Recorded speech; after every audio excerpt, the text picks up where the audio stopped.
I'm going to go ahead with the meeting beginning ritual now. 起立，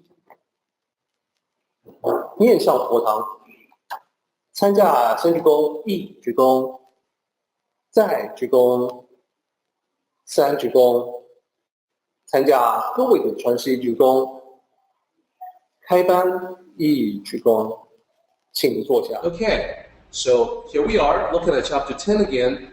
We're about to dig deeper into it. Last time, if you guys recall, we identified the two sections. In this particular chapter, the two sections do not evenly divide up the chapter. Section 1 is actually twice as long as section 2, twice as many lines. So there is a reason for that.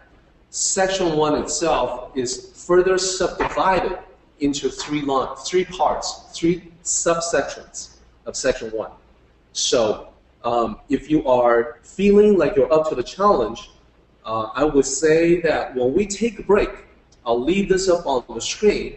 I'll leave this slide up on the screen, and if you want to take a look at section 1, which is line 1 to 12, so my challenge to everyone will be to divide it up into three parts. It comes in three parts, talking about three different things, three different subtopics. So not really difficult to figure it out. You can even do it mathematically. And when we come back, I'll talk about those three subdivisions. For now, it is 11:30 exactly. Let's go ahead and take a 5-minute break.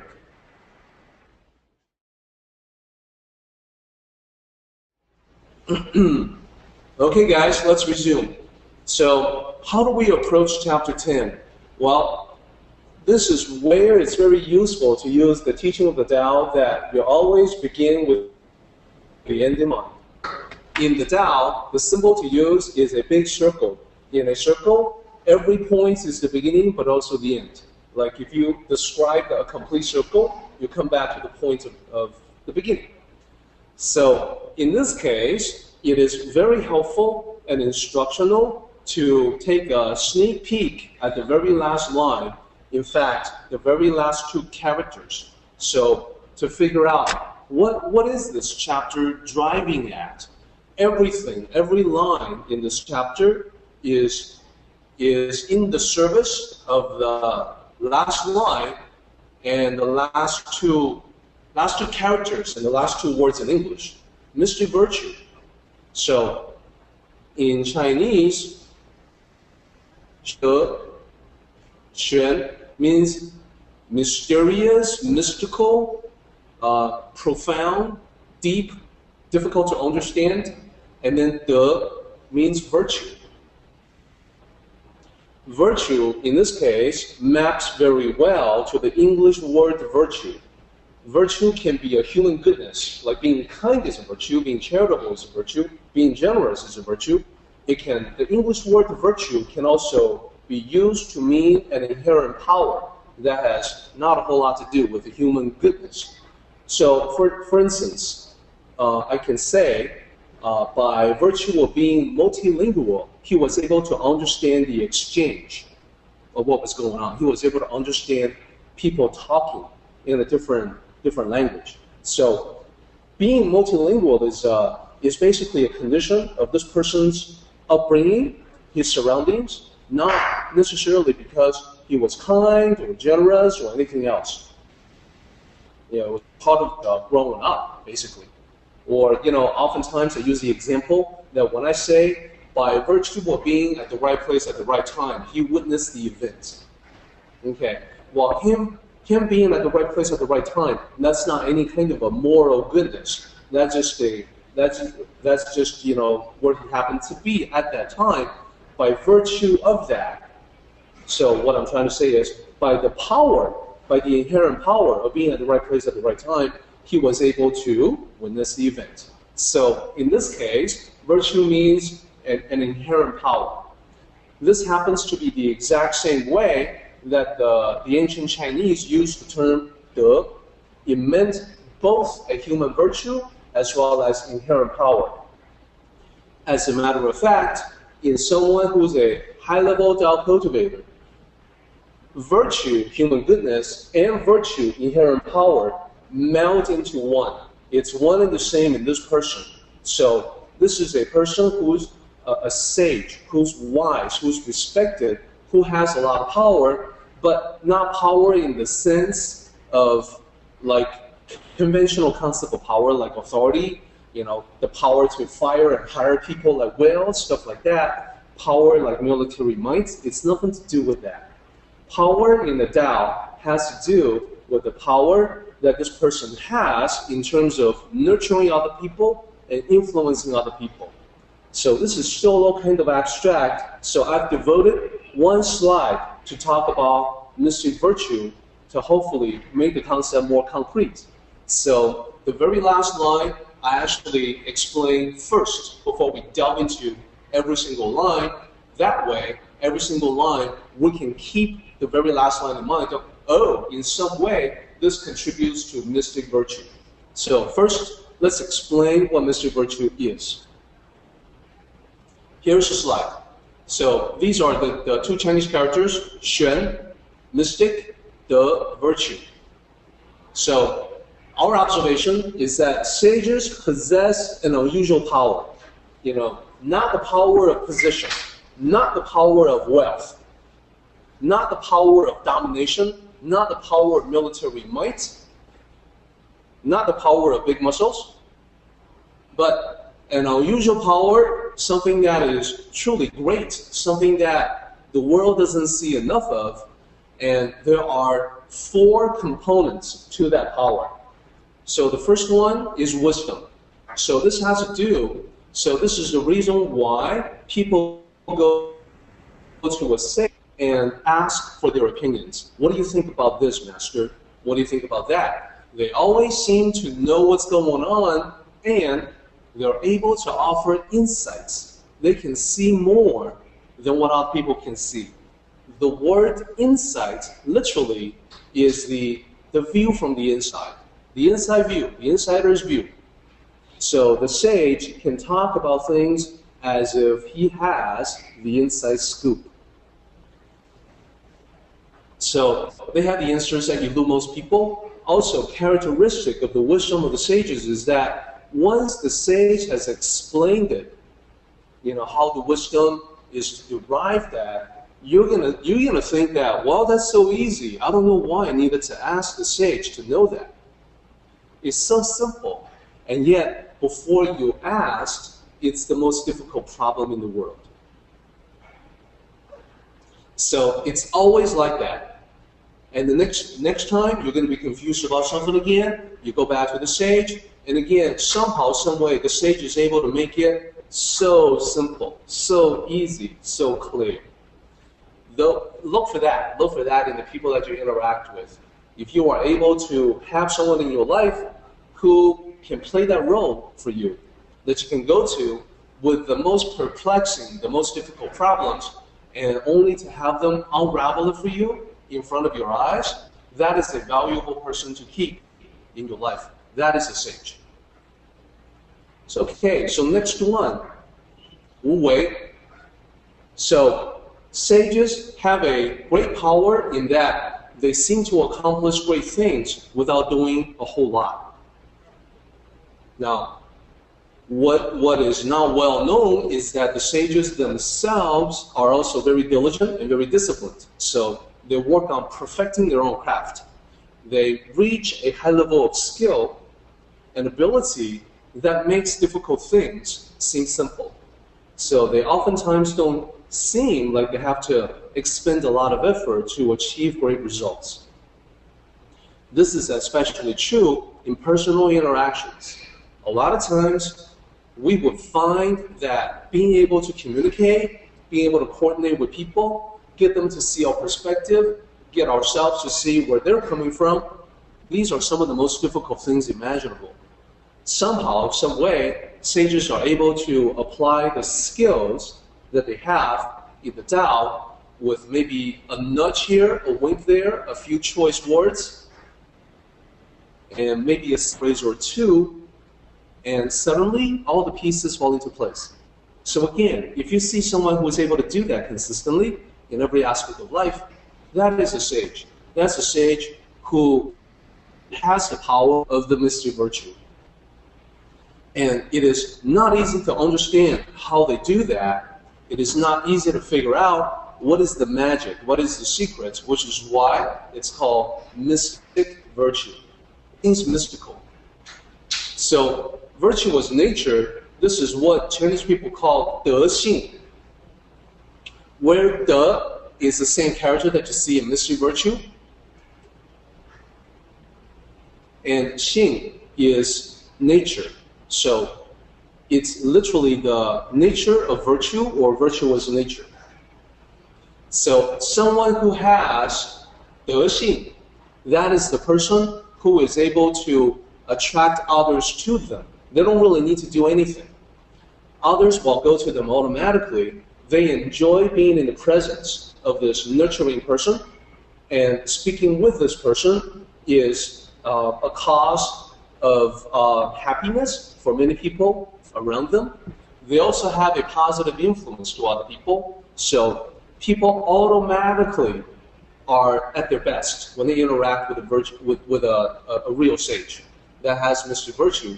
They know that the sage sees a high standard for them, and they automatically live up to that because it is expected of them. So later on, they realize that, wow, I was behaving at my most courteous, at my most polite. I'm usually not like that, but around the sage, somehow I am a better person without the sage doing anything. So many people have had this effect on others. This is relatively rare, though, in the general population. Many people in history have demonstrated this ability. It's a very lucky thing when we have someone like that we can look to serve as an example for us. So, my friend Joey, his grandfather, is one such person. He's a grandmaster. He has this quality, this virtue, in great abundance. So just by looking at him, it is a lucky thing for us that know him to be able to see him and learn from him. Other times, it may be more difficult to find a real-life example, people that can do that, but it's very real. It's a real power. And lastly, serenity, tranquility, sometimes I say, but serenity is a good word. Is that the sages always have this ability to remain very calm and composed, no matter how bad things get, no matter how chaotic things get. So it is as if they have a very deep pool, still water within them. It's a source of serenity for them, and it is never disturbed. So no matter how awful things get, no matter how difficult things become, sages have the ability to regard everything from a very calm and collected frame of mind, and therefore they're the ones that can come up with the plan to get everybody out of it. So how do they do it? It seems mysterious, it seems mystical. How does one gain this mysterious power? Well, here we are in chapter 10. Chapter 10 is all about mystery power, mystery virtue, and how we can go about attaining mystery virtue ourselves. By understanding more of how it works, we can also figure out how to get closer to it ourselves. So I think chapter 10 is a very worthwhile chapter to study because it can be extremely beneficial for us. And that's why it's a very long chapter. So now I'm going to move to the first half of chapter 10. So here's what I've done. Notice that here I've got line 1 to 12. So this is not the entire chapter. This is the first half. If you take a look in the whole chapter, you notice that it's got 17 lines. The first half is 12 lines. So what I'm doing is that I'm chopping the chapter in half just temporarily, so we can focus just on the first half.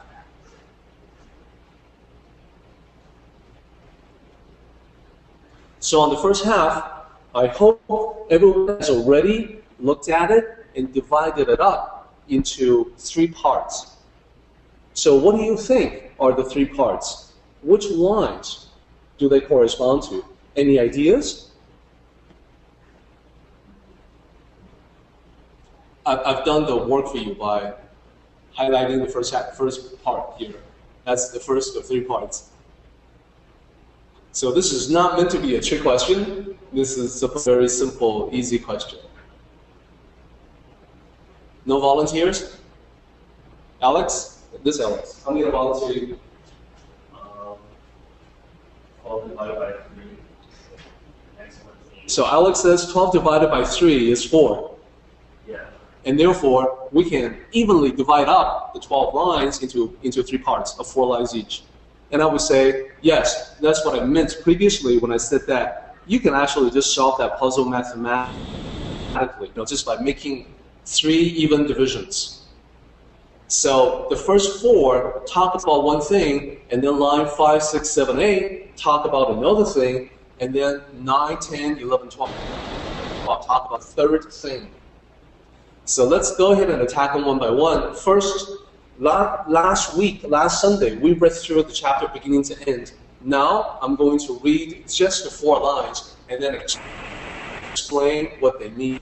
So the approach to chapter 10, by the way, is not going to be so much character by character, because in this particular case, it is the concept that reigns supreme. We'll still talk about a few chapters here and there, but we need to get the concepts super clear to benefit from the mystic virtue. So line 1 to 4, it says, in holding the soul and embracing oneness, one be steadfast without strain. In concentrating the energy and reaching relaxation, can one be like an infant? So those are the 4 lines. What exactly is it talking about? Let's go ahead and break it down one after the other. So first, let me just point out some simple characters. Everyone should recognize this character by now. The last character of line 1, that is simply the number 1 in Chinese. So right before that is to embrace, is to hug. So this is where you're hugging oneness. And what does that mean, right? Hugging oneness. Wow. The character right before that, that's one of the characters that the Chinese use to express the soul. So I'll explain all that in just a moment.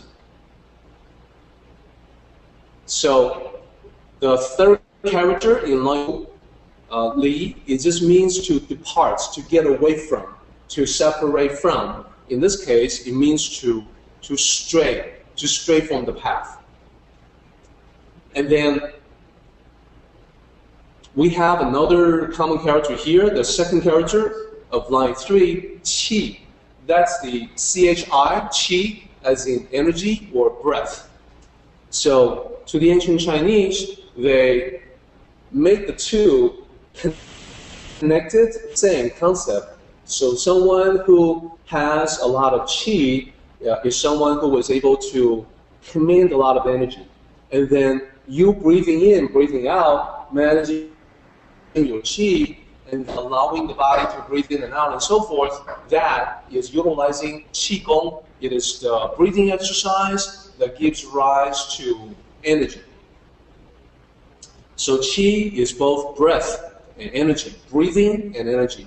So here, I am translating that as energy, but keep in mind the context of breath. It becomes important. The last character there, rou, it means softness, as in body being very relaxed, soft. So, judo, rou dao, that's the character for that. Now, line 4, we have the somewhat tricky character, the last character there. So remember, this is the character that's translated as the question mark, who in ancient Chinese means the question mark. It does not mean question. It cannot be translated as question. It can be translated as a punctuation mark. That's what the ancient Chinese used for punctuation. No longer used in modern Chinese, this particular one. Then we have 2 characters here. Yinger, that means an infant, a baby. Okay? So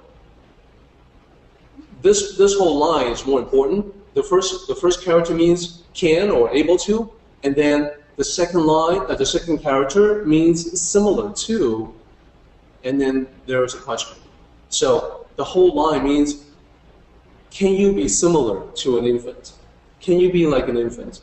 That means, can you be so relaxed, like the baby is relaxed? Notice how deeply the baby is relaxing when the baby sleeps. So all these 4 lines, let's stick to this as a key concept and go to the next slide to talk about what that is.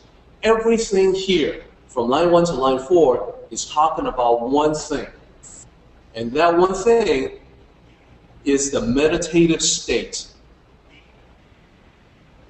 It's talking about the 5 critical elements of the meditative state. This is probably the oldest instance in Chinese literature to address the topic so incredibly specifically. So let's break it down one by one.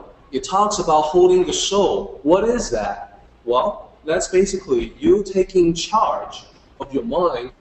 Most of the time, the mind is going off in its own directions. It's going off in every scattered, many different directions. Here, it means collect your thoughts and begin to actively do it. You want to be able to direct it in order to calm it down, in order to set it off in a particular direction toward a mid state. It is important to note that here I say the meditative state instead of meditation. This is because the 5 critical elements apply to all variations of the meditate. It isn't just sitting down and chanting Om. That's not the meditation that the ancient sages were talking about. They're talking about all possible meditative states, some passive, some active. I'll get to that in just a moment. So first, you need to take hold of your mind, collect it all together, gather in all the stray thoughts, and begin to direct it with purpose. Next, you want to focus on oneness. So in a practice of meditation, they teach you a couple of different things. One is that you direct the mind to think about one single thought, which could be a mantra, which could be a sound, or it could be an idea. So for instance, when you're meditating, some teachers will say, close your eyes, focus your attention, and keep thinking about one, and that's it. Just one. So that's one technique. Another technique is to focus on the concept Tao. Just reiterating that. And there's also going to be more elaborate versions where the mind is directed to fixate on a particular manifestation. And this is about creative visualization. This is about affirmation. Then there's also the practice to empty the mind, to think the thoughts of no thought, to not let any stray thoughts come into the picture, to focus on the void. So this is where, by the way, that you guys who are listening in to this, either online right now or later on through a recording, this is the thing that there are going to be people who are dogmatic and then point to that and then say that if you void your mind of all thoughts, that's when you create the opening for the devil to come in and take over your thoughts.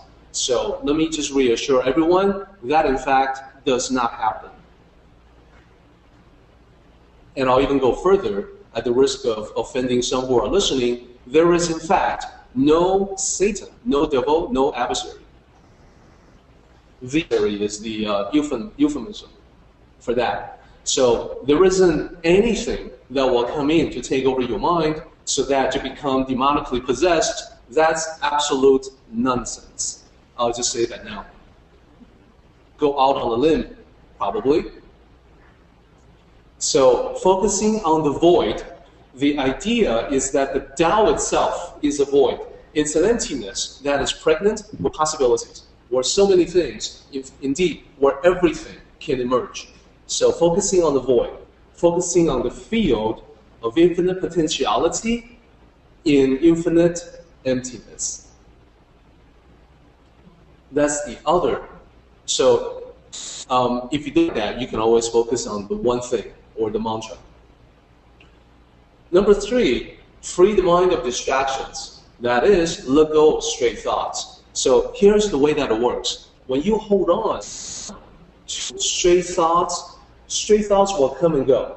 That's just natural. That's just normal. When you reach a high level of proficiency and you meditate, you can get to the point where you're pretty sure that no stray thoughts will come in at all. But prior to that, it takes practice to get to that level, and therefore, when stray thoughts do come in, as they do normally, you want to just let them go without holding on to them.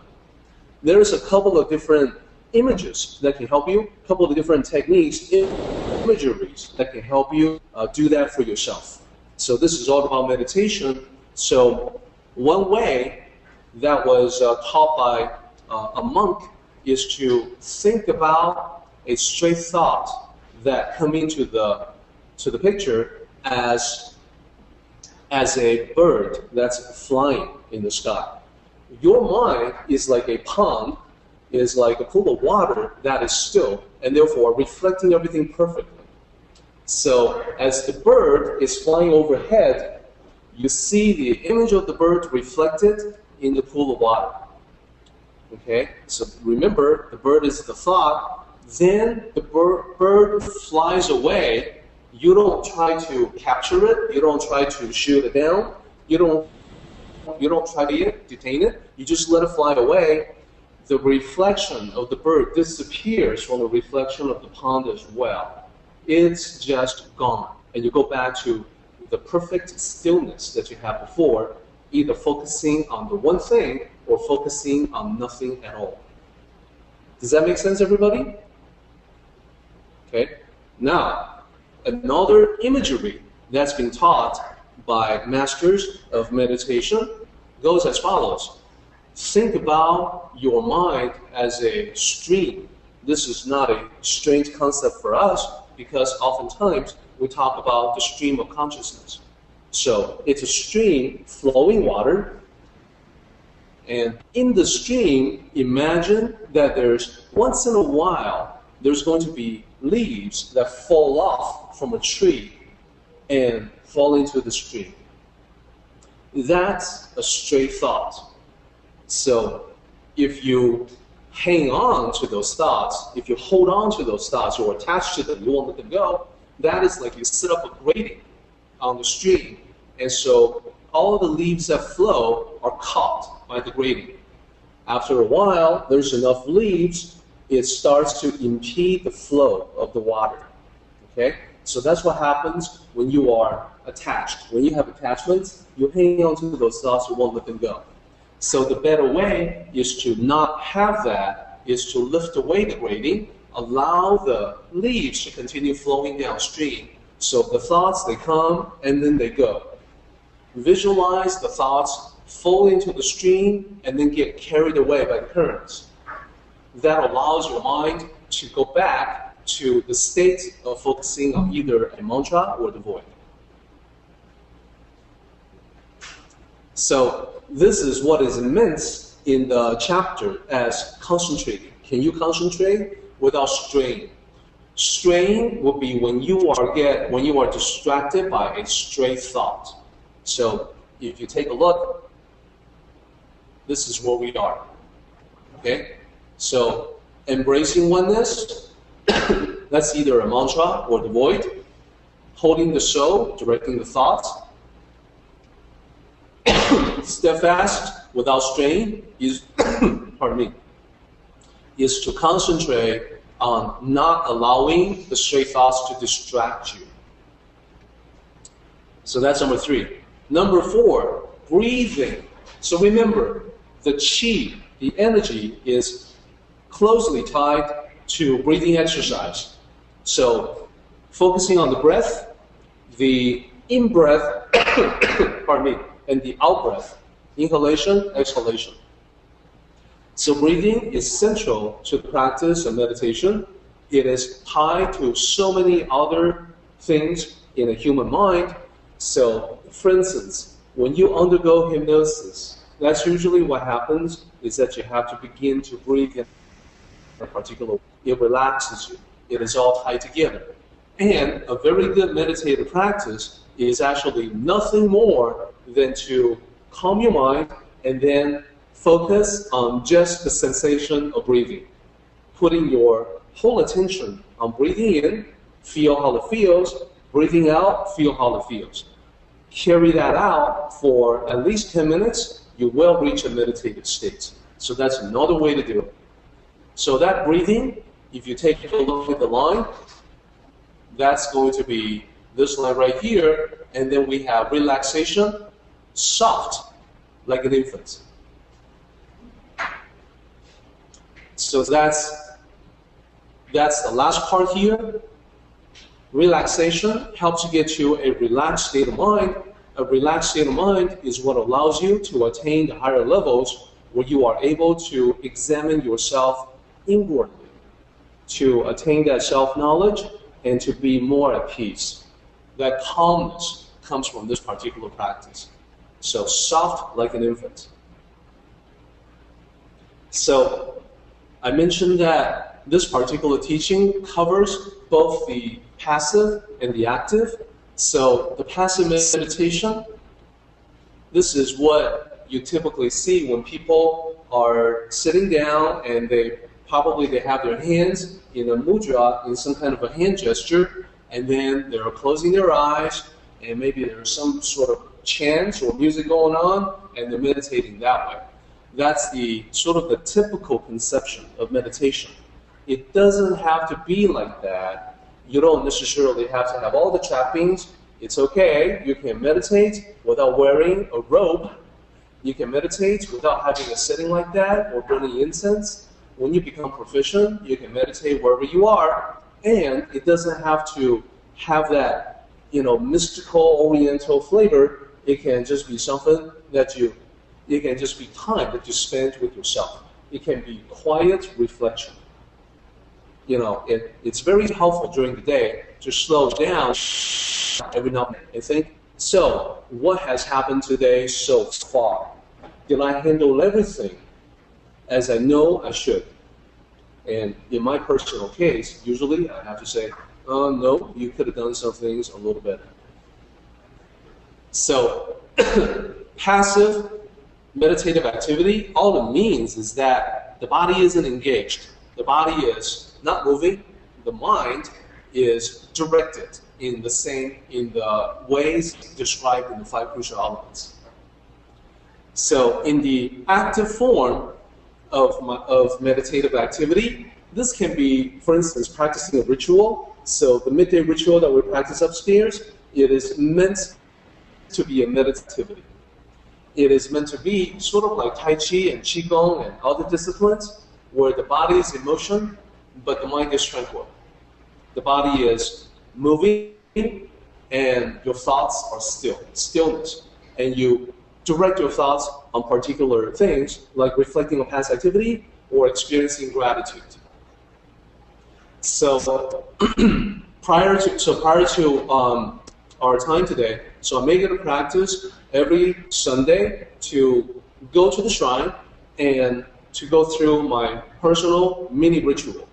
My purpose for going through the mini ritual is very simple. Twofold. One, I want to request wisdom from the heavens, from the universe, so that what I do and what I say today in our time together will be beneficial for everyone. This meeting isn't for ego gratification. It isn't for profit. It isn't for any other motive other than that. Here's the great Tao. I benefit from it myself, and therefore I would like for other people to benefit from it the same way, and therefore I'm going to share what I know with them in the hopes that they will experience that benefit. And my other purpose in practicing my mini ritual every day, every Sunday morning, is to express gratitude. I am so grateful to know everyone here, to know everyone online, to have all the people that I've come into contact with over the years. What a gift, and life, isn't it great to be alive? How can I express my gratitude there? I can only express a tiny fraction of the gratitude that I feel, but I'm going to express that gratitude. I'm going to experience that gratitude as much as I can. So that's my own meditative activity. I do other forms of meditative activities. I do meditative writing. Sometimes I do meditative walking. So the only main point here is to have some sort of activity to call your own. So this is one of the three major areas. This is one of the three important major points to gaining mystical virtue.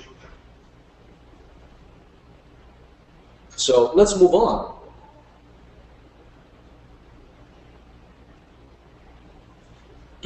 So as you can see, I have outlined 4 more lines. It says, in cleaning away the worldly view, can one be without imperfections?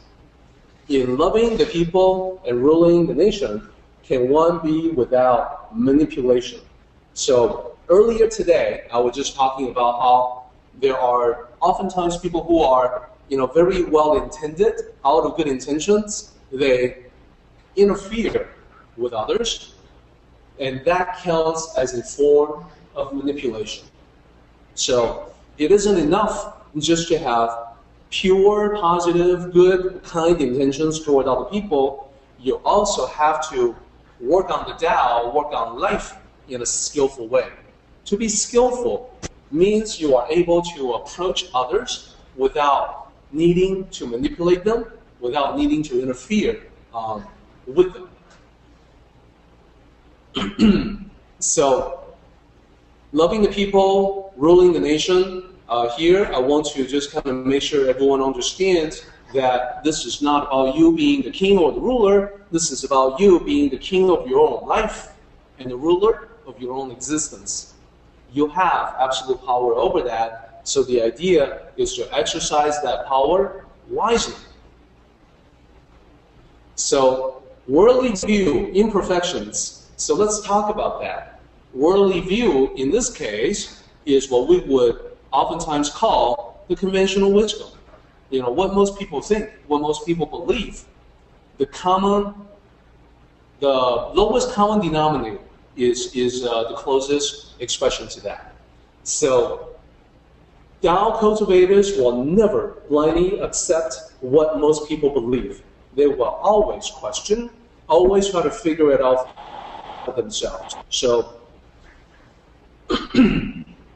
let's explore that a little bit further. And so I have a slide prepared for you to summarize all this.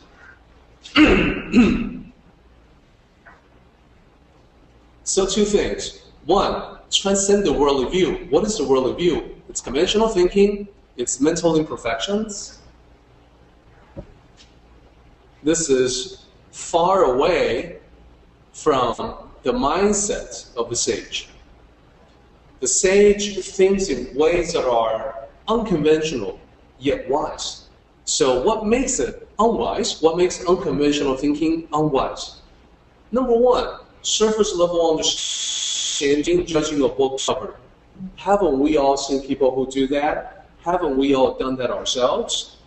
So in our society, prejudice and bias have as origin this kind of surface level understanding. Judging people like the book by its cover. Judging people by appearance.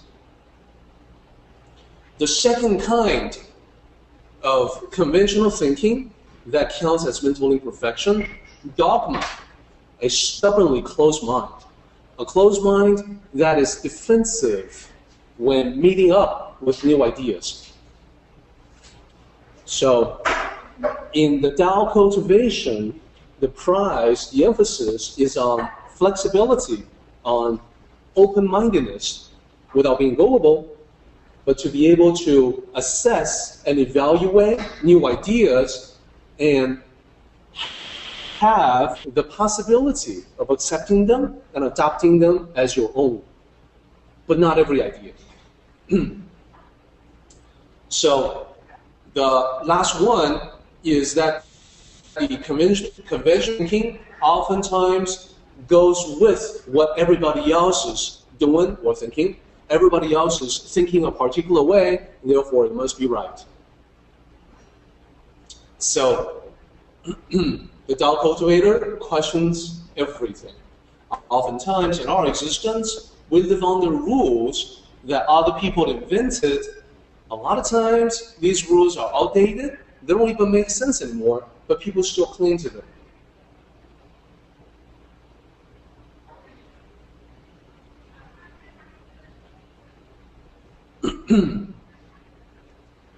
So let me do this one last bullet, and then I will use an example.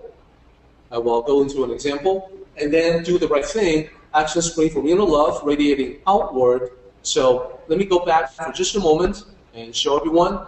So cleaning away the worldly view. So remember, here we're talking about the worldly view that is shallow, surface level, judging by its cover. That's dogmatic. That is not open to new ideas. Very rigid, very inflexible. And then we get to what I call do the right thing. And one key to that is this first character on line 7. That is a character for love. So in the Tao context, love has to happen beginning with the self. So loving yourself appropriately, in this case, means the amount of self-respect. Cherishing yourself. Then radiating outward, loving other people.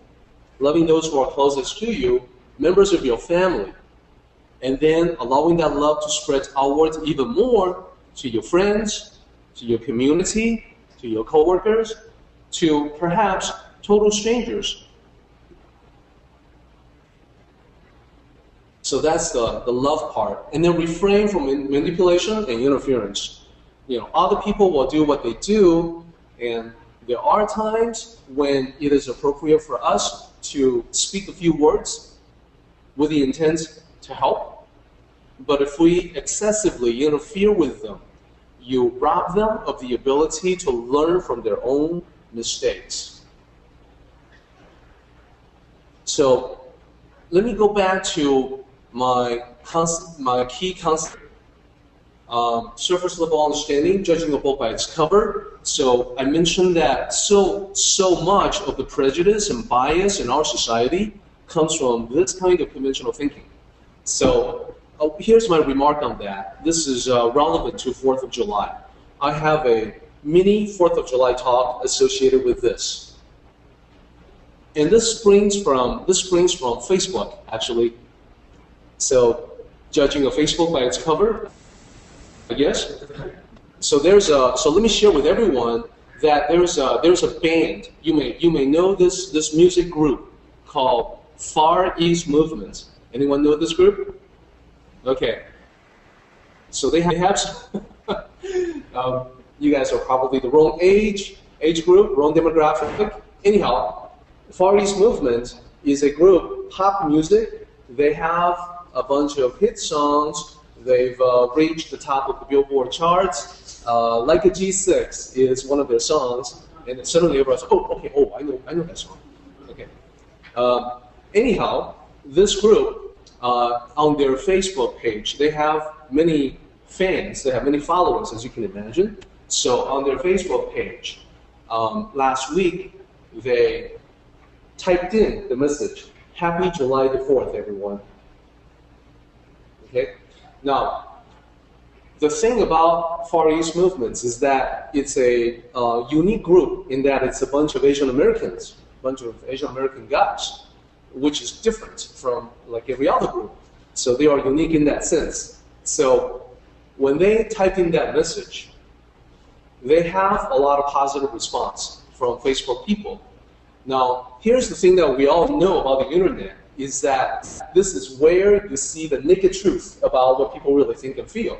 So all kinds of prejudice and bias will come out, and if you doubt that, just look at any YouTube video and go through the comments. You're going to see a lot of ignorance on proud display, showing this to the whole world.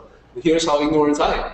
So it's the same on Facebook. Oftentimes, stuff like that, ugly expressions will come out. So toward this particular group, that's a group of Asian Americans that has posted the comments, "Happy July the 4th, everybody." One person posted back, "Well, you guys are Asians, so go back where you came from." So in response, the group says, "Well, proudly born and raised in America, free yourself, and please unfollow us." So that got me to thinking that the conventional concept that some people have, the shallow understanding, judging a book by its cover, is by looking for a certain appearance, certain ethnicity, and then associating that with America. So if you don't happen to look that way, if you have a different cover on your book, then you don't belong here. You should go back where you came from. Which, most of the time, people like that was, at one time, this one gentleman, that comment was addressed to him, because he's brown-skinned, he doesn't look like he quote-unquote belonged. And he said, well, actually, I'm Native American, so talking about where you should go back to where you came from, I should probably ask you to go back to where you came from. Okay. So that reminds me, this concept, people have an idea of what America is, and that shallow concept includes a certain appearance, a certain cover on the book.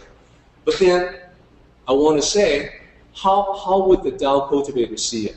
The Tao cultivator would not stop at a surface level understanding, but would go deeper and would offer insights. So here is what I wanted to express about the Tao of America. That's my talk today. So what is the Tao of America? I have one great example to showcase what the Tao of America truly is. It is the essence of America. It's something that you probably haven't heard of, but I will explain exactly what that is. What is the essence of America? And here, I am quoting this thing. This is what I think you probably don't have any idea what that is. The New Colossus by Emma Lazarus. Who is that, and what is that? The New Colossus is a sonnet. It's a poem. By the way, this is National Treasure right here. It's like the Constitution. This is the original copy. It's from 1883, and it's 2013 now, so it's exactly 130 years ago.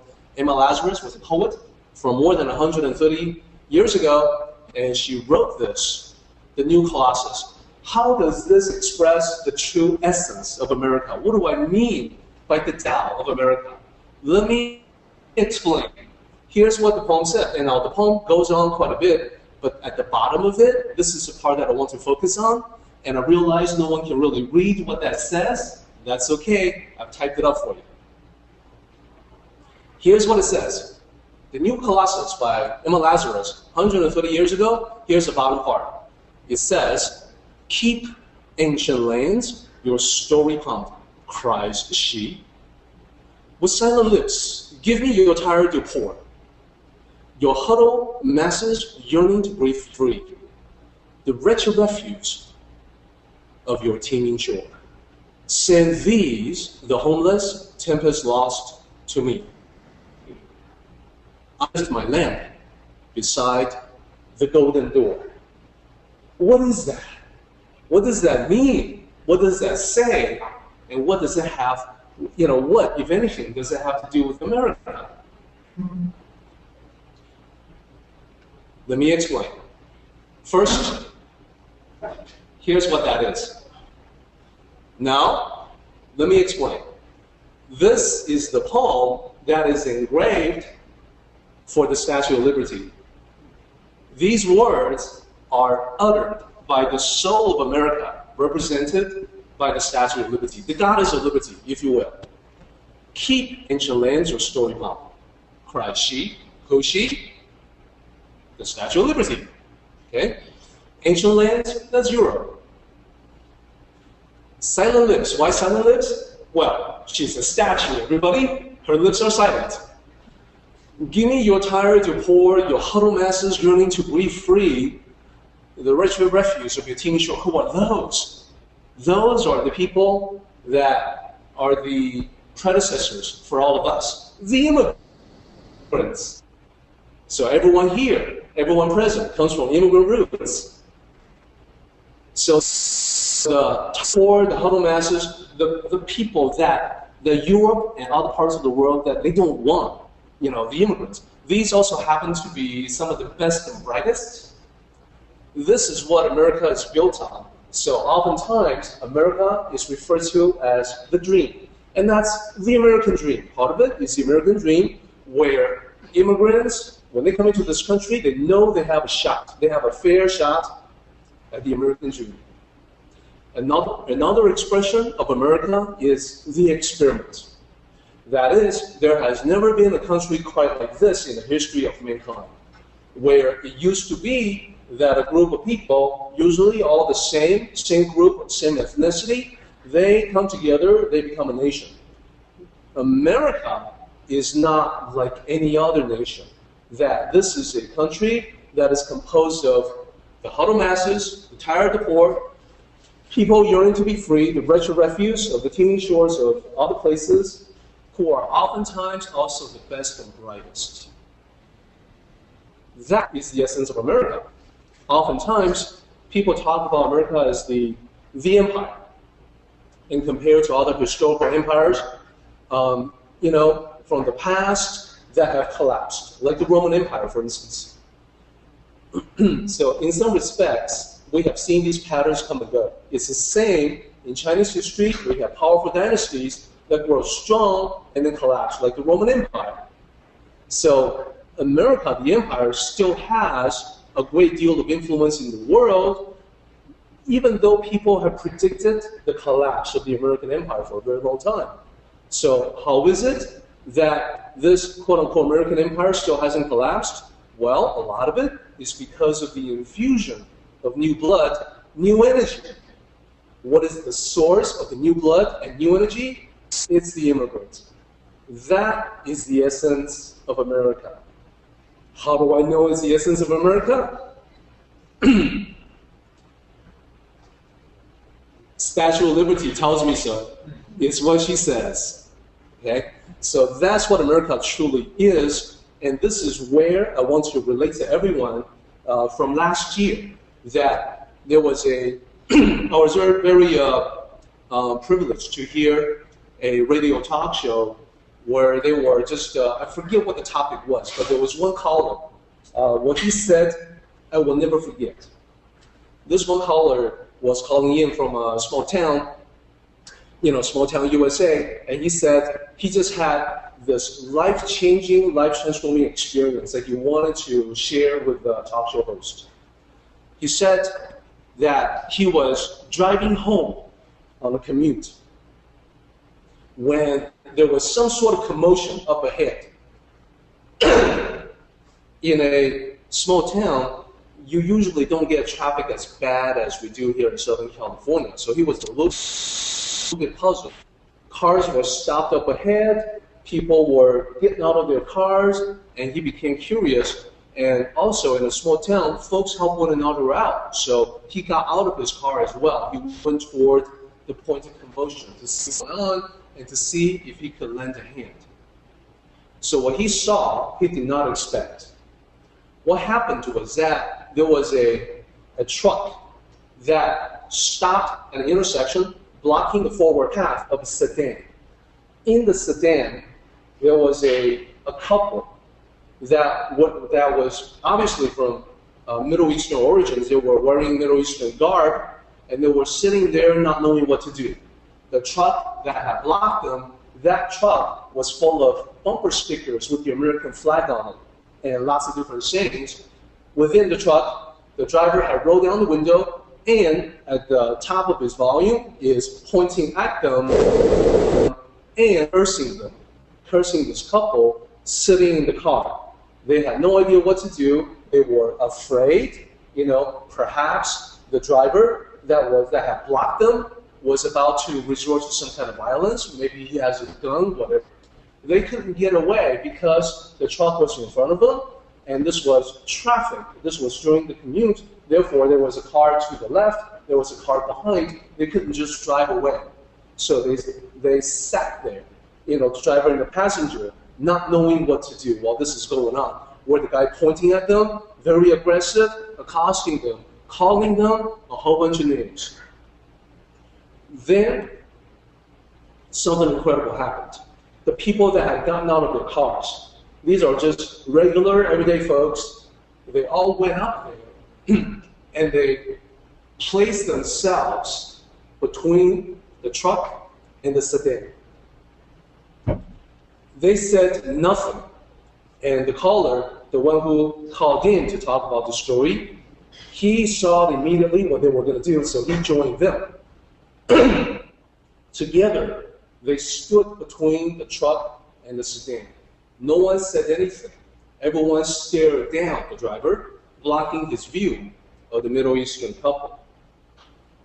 Although they didn't say anything, the message was clear. And what do you suppose that message was? That's not okay, what you're doing. That's not what we're about. After a while, with a few more curse words, the frustrated driver drove away, clearing the intersection. The people that stood there, they knew that they had accomplished their mission. They turned to one another, the women hugged, the men shook hands. Then they all got back into their cars. Folks, that's the essence of America. That's the Tao of America. It is what the Statue of Liberty would approve.